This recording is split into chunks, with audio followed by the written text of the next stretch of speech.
Baik, Assalamualaikum warahmatullahi wabarakatuh. Waalaikumsalam warahmatullahi warahmatullahi wabarakatuh. wabarakatuh. Sebelumnya, mari sama-sama kita mengucapkan kalimat basmalah. Bismillahirrahmanirrahim. Rabbi srohli sodari wa yassirli amri wahlul uqdatam min lisani yafqahu qawli. Rabbi zidni ilman warzuqni fahman wa amalan solihan. Baik ya anak-anak, apa kabar semuanya? Alhamdulillah sehat, Bu. Iya, masih semangat kan? Semangat, Bu. Iya, mudah-mudahan kita sehat-sehat semua ya. Kita doakan, mudah-mudahan pandemi ini cepat berakhir dan kita bisa belajar tatap muka sebagaimana mestinya ya. Baik, materi kita hari ini masih beriman kepada malaikat Allah Subhanahu wa Ta'ala, yaitu pertemuan yang ketiga ya. Masih mengulang materi beriman kepada malaikat Allah Subhanahu wa Ta'ala. Baik ya.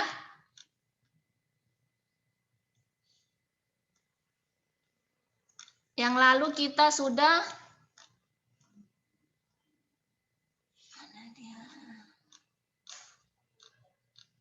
membahas tentang nama-nama malaikat Allah Subhanahu wa Ta'ala, yaitu ada 10 malaikat yang wajib kita ketahui beserta tugas-tugasnya. Dan ini sudah kita hafal bersama-sama, dan ini sudah sering kita ulang-ulang materinya tentang beriman kepada malaikat. Bukan berarti tidak diulang-ulang itu membosankan, tetapi tidak ya, mengingat ya, supaya kita tetap ingat, mengulang kaji itu supaya tersemat di hati kita, dan kita bisa mengikuti apa pesan-pesan moral dari beriman kepada malaikat Allah Subhanahu wa Ta'ala, dan hikmahnya beriman kepada malaikat Allah Subhanahu wa Ta'ala yang mana yang lalu sudah kita ketahui bahwa hikmah beriman kepada malaikat itu ya salah satunya agar kita senantiasa melakukan perbuatan yang baik, karena ada malaikat yang mencatat ya, karena malaikat itu kita sudah tahu bahwa tidak pernah lalai untuk mencatat amal perbuatan kita yang baik dan yang buruk ya, masing-masing punya. Nah, seperti malaikat raqib tidak akan luput dari catatannya sekecil apapun amal kebaikan kita, walaupun sebiji zarah, bahkan yang masih terniat di dalam hati ya. Jadi apa yang masih terniat di dalam hati kita, amal kebaikan itu sudah dicatat oleh malaikat, walaupun nantinya tidak jadi terrealisasi, tapi tetap sudah dicatat. Berbeda dengan amal buruk ya, yang niat yang buruk itu sebelum terrealisasi itu belum dicatat oleh malaikat atid. Misalnya kita sudah berniat ingin membunuh orang, kita sudah berniat ingin mencuri ya, mencurilah ya yang dekat itu, kita sudah membuat strategi, ada incaran kita barang yang mau dicuri. Ntar aku mau curi, itulah ada di dalam lemari, misal di asrama ada di dalam lemarinya itu kayak sepertinya ada uang kan gitu, itu godaan setan yang diiri dengan nafsu juga, ingin mengambil hak milik orang lain yang bukan hak kita, namanya mencuri ya. Jadi ketika kita berniat untuk mengambil itu tadi, mencuri uang yang teman kita yang ada di dalam lemarinya, ternyata kita tidak dapat kesempatan. Orang tersebut tidak pernah pergi dari tempat itu. Nah, kita tidak dapat kesempatan mencurinya, sehingga uang itu sudah tidak ada lagi. Jadi kita tidak jadi mencurinya. Walaupun kita sudah berniat, tetapi itu belum dicatat oleh malaikat atid karena belum terrealisasi. Beda dengan tadi amal kebaikan. Amal kebaikan kita sudah berniat, memang berniat, benar-benar berniat. Misal nih, ntar malam mau tidur kan kita selalu tuh, nanti malam kita niatkan kita bangun untuk sholat tahajud ya, untuk sholat tahajud dan sholat witir. Nah, ternyata kita tidak terbangun, Kita tertidur sampai masuk waktu subuh. Nah, walaupun kita tidak melaksanakan tadi sholat tahajud dan sholat witir, karena kita sudah berniat, itu sudah dicatat oleh malaikat. Nah, itu ya bedanya. Jadi, itu. Kemudian hikmahnya lagi, kita tadi akan selalu berwaspada, tidak mau melakukan perbuatan yang buruk sekecil apapun, dan selalu termotivasi untuk melakukan perbuatan yang baik. Nah, kemudian ada sifat-sifat malaikat yang perlu diketahui oleh orang muslim ya. Apa itu sifat malaikat? Itu yaitu tidak menyombongkan diri ya. Malaikat itu tidak pernah menyombongkan diri, tidak punya sifat ujub ya. Walaupun malaikat itu punya keistimewaan, jadi tidak pernah menyombongkan diri karena memang juga dia tidak punya nafsu ya. Jadi malaikat itu tidak pernah menyombongkan diri, beda dengan manusia. Makanya ketika Allah menciptakan manusia dari tanah dan Allah menyuruh malaikat-malaikat Allah itu untuk sujud kepada Nabi Adam, malaikat tidak bertanya, bukan tidak mau, tapi malaikat itu bertanya kepada Allah, ya Allah, kenapa kami dan manusia itu dijadikan khalifah di muka bumi kan? Ketika menciptakan manusia, kemudian manusia itu dijadikan khalifah di muka bumi, maka malaikat bertanya, kenapa harus manusia ya Allah? Kan manusia itu akan menyombongkan diri, akan tumpah darah gitu, saling berbunuhan, akan menumpahkan darah, sedangkan kami adalah malaikat yang suci ya, tidak berbuat dosa. Kemudian Allah menyuruhlah Nabi Adam menyebutkan semua nama-nama yang ada di muka bumi, dan Nabi Adam bisa menyebutkannya. Nah, saat itu malaikat itu semuanya bersujud kepada Nabi Adam atas perintah Allah ya. Karena memang tidak boleh sujud kepada makhluk ya, tidak boleh sujud kepada makhluk, tetapi ini atas perintah Allah ya. Maka sujudlah pada para malaikat kecuali iblis. Nah, iblis ini adalah makhluk yang pembangkang, makhluk yang durhaka kepada Allah. Makanya dia dimasukkan ke neraka. Nah, kemudian apalagi sifat malaikat itu? Malaikat itu takut dan selalu patuh kepada perintah Allah. Nah, itu tadi ketika mereka disuruh bersujud ya mereka langsung bersujud ya. Malaikat sangat takut ya, sangat patuh kepada perintah Allah. Tidak ada satupun perintah Allah yang tidak dijalankan oleh malaikat.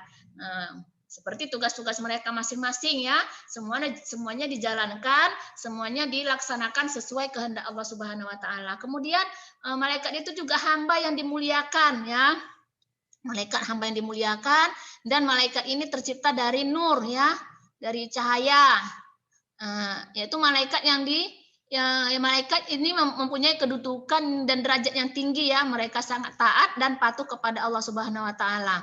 Kemudian apalagi sifatnya tidak pernah membantah. Nah, tidak pernah membantah. Walaupun mereka bertanya kenapa, itu hanya sekedar bertanya, ya kan? Tetapi ketika Allah sudah menjelaskannya, menunjukkan kebesaran Allah, maka mereka melakukan untuk bersujud kepada Nabi Adam. Kemudian tidak pernah durhaka ya, tidak pernah durhaka seperti iblis ya, seperti manusia ya. Manusia juga ada yang durhaka kepada Allah, ada yang ingkar ya. Sedangkan malaikat tidak ada satupun yang durhaka, padahal jumlah malaikat juga sangat banyak. Hanya saja yang wajib kita ketahui itu adalah 10.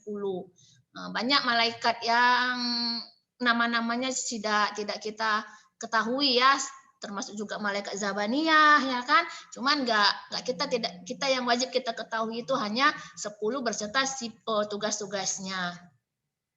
Kemudian malaikat ini juga sifatnya itu selalu bertasbih kepada Allah Subhanahu wa taala. Jadi mereka selalu bertasbih ya selama mereka di surga, yang lagi berada di surga, mereka selalu bertasbih kepada Allah Subhanahu wa taala ya. Memuji kebesaran Allah Subhanahu wa taala siang dan malam tidak berhenti. Itulah tugas merupakan tugas malaikat juga gitu. Selain malaikat yang kita ketahui tugasnya masing-masing. Tugas mereka adalah selalu bertasbih kepada Allah Subhanahu wa taala. Kemudian malaikat juga tidak suka bau anjing dan bau patung. Nah, makanya tidak dianjurkan memelihara patung ya, bukan memelihara ya, tidak dianjurkan untuk membuat patung atau mengkoleksi patung di rumah ya, karena bahkan maka malaikat tidak akan datang masuk ke rumah tersebut kalau ada patung. Nah, patung itu kita bisa melihat itu patung yang gimana ya, patung itu yang dipahat ya, yang dipahat. Nah, kemudian bau anjing juga tidak suka memang. Anjing ini ada anjing yang untuk menjaga rumah, tapi ya jangan masuk ke dalam rumah karena malaikat nanti tidak mau masuk ke rumah kita. Karena malaikat ini tidak suka baunya. Nah, jadi boleh di mana, di luar, tetapi itu pun harus dijaga peralatan kita. Kalau dia di teras, kita karena air liur anjing ini adalah najis mughallazo, najis besar ya, najis berat. Jadi membersihkannya juga sangat rumit. Jadi tidak alangkah baiknya lebih baik tidak usah memelihara anjing ya. Karena ribet nanti membersihkan najisnya. Apalagi di dalam rumah tidak dianjurkan ya. Ada banyak orang muslim yang memelihara anjing, bahkan mencium-ciumnya, bahkan meluk-meluknya. Kita tidak tahu tiba-tiba dijilatnya badannya ya kayak mana kan gitu. Ribet lagi mensucikannya dengan cara mencucikan najis mughallazo. Jadi tidak usah ya. Walaupun secantik apapun anjingnya, selucu apapun anjingnya, nggak usah dipelihara.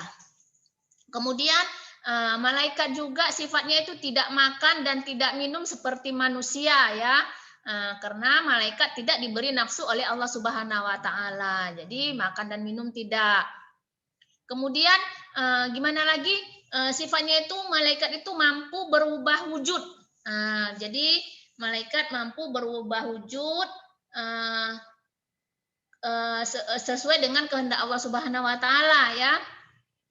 Bisa seperti orang tua ya, kepada Nabi Muhammad SAW, malaikat Jibril pernah datang seperti menyerupai orang tua. Jadi malaikat itu diberi kelebihan bisa berubah wujud. Jadi manusia tidak bisa berubah wujud ya.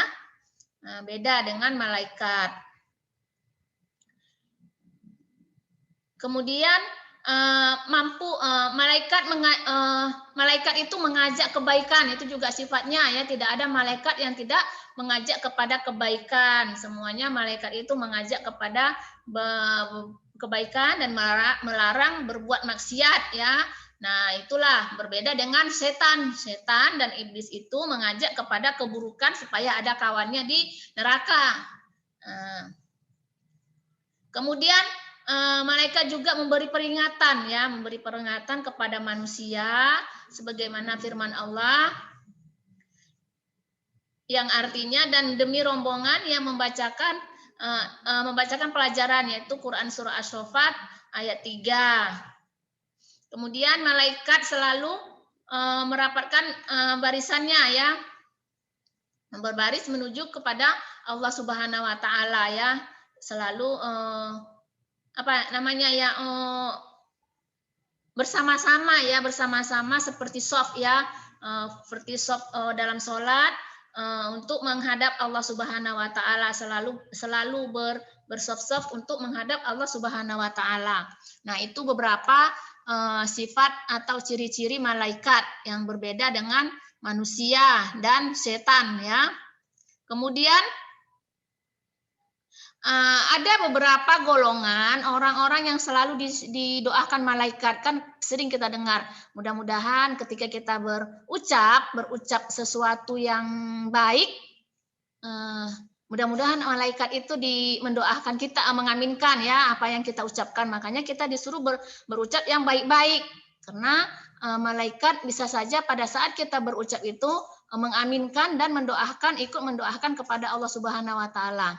Nah, ada malaikat yang ada manusia, golongan manusia itu yang selalu yang senantiasa dan didoakan oleh para malaikat. Yang pertama itu orang yang tidur dalam keadaan suci. Nah, ini ya. Makanya kita disunahkan sebelum tidur itu berwudu, kemudian membaca doa. Nah, jadi ketika kita sudah berwudu dan membaca doa, membaca surah-surah pendek, Al-Fatihah, membaca ayat kursi, kemudian membaca membaca qul huwallahu ahad, qul a'udzu birabbin nas, qul a'udzu birabbil falaq. Nah, kemudian kita tidur, maka sepanjang tidur kita itu didoakan oleh malaikat. Nah, itu ya. Itu malaikat mendoakan manusia yang selalu yang tidur dalam keadaan suci dari najis dan suci daripada hadas. Jadi tempat tidur kita juga suci dari najis dan badan kita juga suci dari hadas. Pakaian kita juga suci dari najis ya. Kemudian yang didoakan malaikat itu siapa lagi? Orang yang sedang duduk menunggu waktu sholat.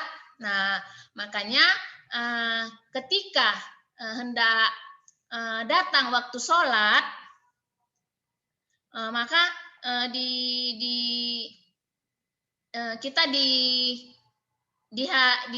dianjurkan untuk bersegera ke masjid, menunggu selesai imam muazin mengumandangkan suara azannya. Nah, kita duduk. Nah, sepanjang kita duduk menunggu waktu sholat itu malaikat mendoakan kita. Nah, jadi sebagaimana ada hadis Nabi Shallallahu Alaihi Wasallam, tidaklah salah seorang di antara kalian yang duduk menunggu sholat selama ia berada dalam keadaan suci, kecuali para malaikat akan mendoakannya. Ya Allah, ampunilah ia. Ya Allah, sayangilah dia. Nah, itu didoakan malaikat kita ya. Doa malaikat itu makbul ya, namanya malaikat itu tidak ada dosanya. Jadi segeralah, jangan tunggu lama-lama. Begitu hendak 5 menit lagi waktu sholat, cepat berwudu. Kemudian kalau mau ke masjid, duduklah sebentar menunggu waktu itu ya, menunggu waktu mungkin bentar lagi azan, menunggu waktu azan itu selesai. Disitulah didoakan oleh malaikat kita. Kemudian siapa lagi yang didoakan oleh malaikat? Orang-orang yang berada di shaf barisan depan dalam sholat berjamaah. Makanya bagi laki-laki, kalau udah datang tiba waktu sholat, cepat-cepat ke masjid supaya dapat di shaf paling depan. Ya, laki-laki ya, bukan perempuan. Jadi laki-laki cepatlah mengambil shaf paling depan supaya didoakan oleh malaikat. Jadi kemudian orang yang didoakan lagi malaikat itu orang yang menyambung shaf sholat berjamaah ya, tidak membiarkannya kosong. Kadang kita ingin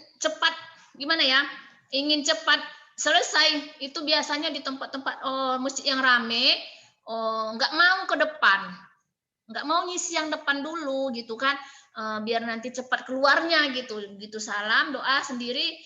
Banyak yang seperti itu. Atau mungkin perempuan ingin jagain tasnya nanti di sini banyak belanjaannya ya, misalnya baru belanja, tiba waktu sholat ke masjid.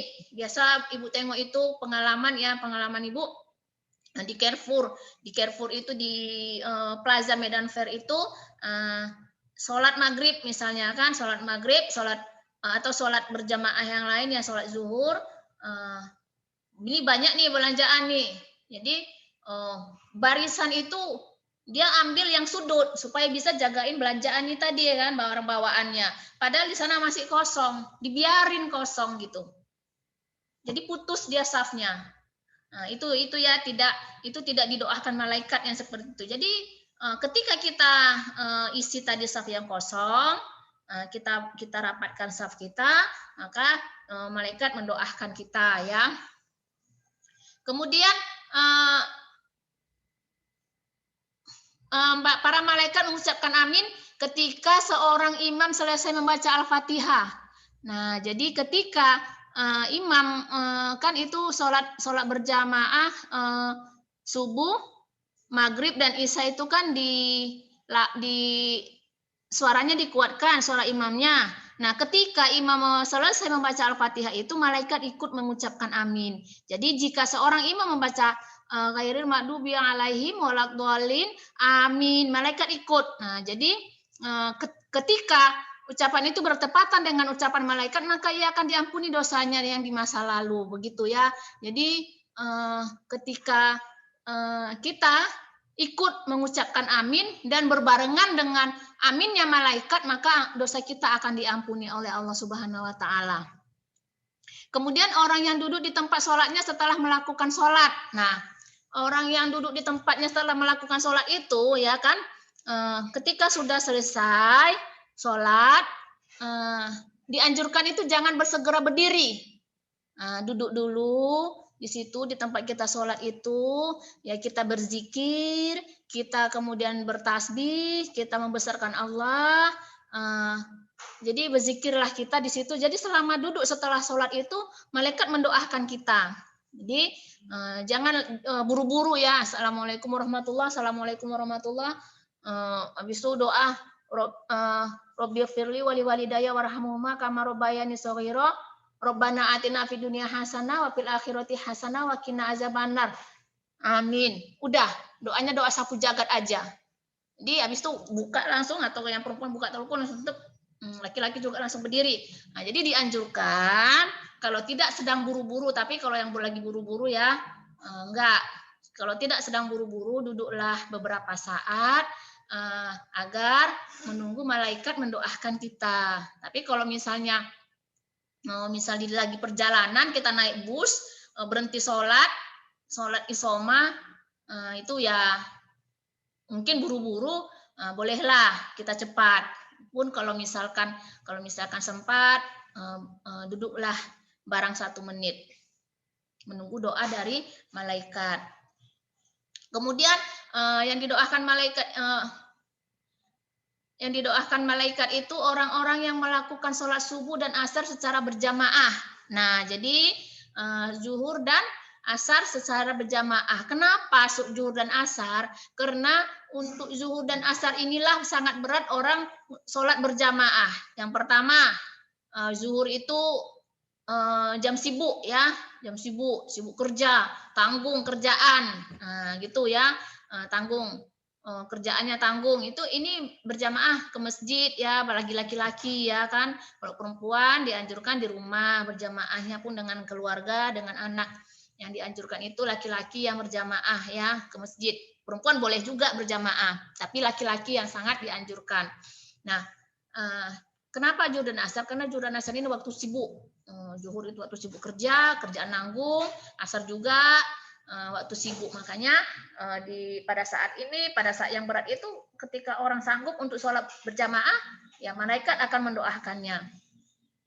Kemudian orang yang mendoakan saudaranya tanpa sepengetahuan orang yang didoakan. Nah, jadi orang yang mendoakan saudara kita, adik kita, teman kita, siapapun, tanpa sepengetahuan orang tersebut, itu didoakan juga oleh malaikat. Makanya kita ya doakan aja teman-teman kita, saudara-saudara kita, adik-adik kita, agar malaikat juga ikut mendoakan kita.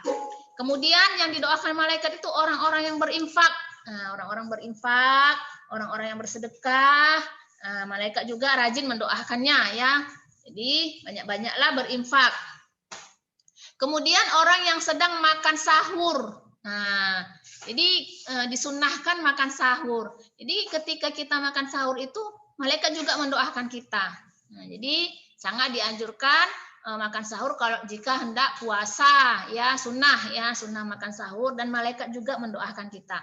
Kemudian orang yang sedang menjenguk orang sakit. Nah, orang yang sedang menjenguk orang sakit juga didoakan oleh malaikat. Kemudian seorang yang sedang mengajarkan kebaikan kepada orang lain. Nah, jadi tidak harus guru, tidak harus profesinya guru baru mengajarkan, tidak boleh. Kita sendiri lagi pelajar, lagi masih SMP, SMA kelas 1 SMA, kelas 10, ya ajarkanlah yang baik kepada siapa? Kepada teman, kepada saudara, kepada adik kita. Nah, jadi Jadi orang yang mengajarkan kebaikan kepada orang lain juga didoakan oleh malaikat. Baik ya. Sampai di sini dulu pertemuan kita hari ini. Beriman kepada malaikat-malaikat Allah. Mudah-mudahan bermanfaat. Bisa kalian mengamalkannya. Bisa kalian mengambil hikmahnya. Ibu akhiri. Mari sama-sama kita akhiri dengan mengucapkan lafaz hamdalah, alhamdulillahi rabbil alamin. Wabillahi taufiq wal hidayah. Assalamualaikum warahmatullahi wabarakatuh. Waalaikumsalam warahmatullahi wabarakatuh.